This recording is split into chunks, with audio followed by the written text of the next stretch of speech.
Zander the dog's destination, Good Samaritan Hospital here in West Islip, Long Island. He made an incredible journey of more than 2 miles from his home, alone in the middle of the night, just to find his master, who was being treated here. It's 6 a.m., so I parked across the street, and when I got out of my car to come inside, he was walking towards me. But I could tell, because he wasn't just walking towards me, he was walking to me, so I knew he was a friendly dog.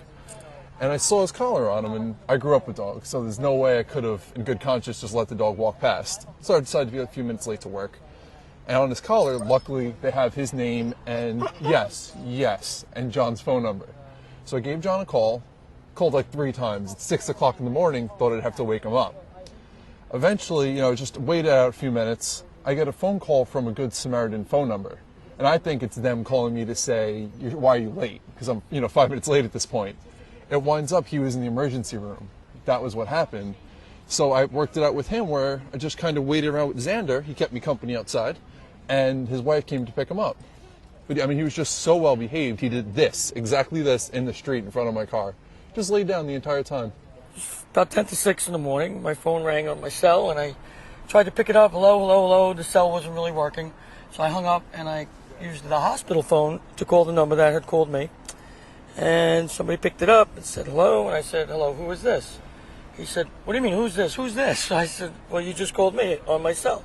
He said, oh, yeah. Oh, do you have a dog? I said, yeah. Well, you got to come and get him because I got to get to work. I'm running late. So I said, well, let me get a hold of my wife. She'll come and get you because I'm in the hospital. I can't really come and get him now. So I did that. I got a hold of my wife, and she grabbed him, and it really didn't sink in that he was at Good Sam Hospital where I was staying, but there he was, pretty close, and it's my boy. Well, I got a phone call from my husband, and I was sleeping, and when he called me, he's like, Zander's at the hospital, and I'm like, what do you mean? And then I went downstairs. I had, a portable. I went downstairs, and I noticed the door was wide open, and he was gone, and my other dog was gone, and I'm like, oh my God, how did he get out, and how did he, get down here? And it was still dark out. It was about 6 o'clock or so. And when I got here, Rick walked right up to me. He had the dog, and the dog was like a little, out of breath. And he came, he stayed with Rick the whole time. He didn't have a leash. And then he went with me.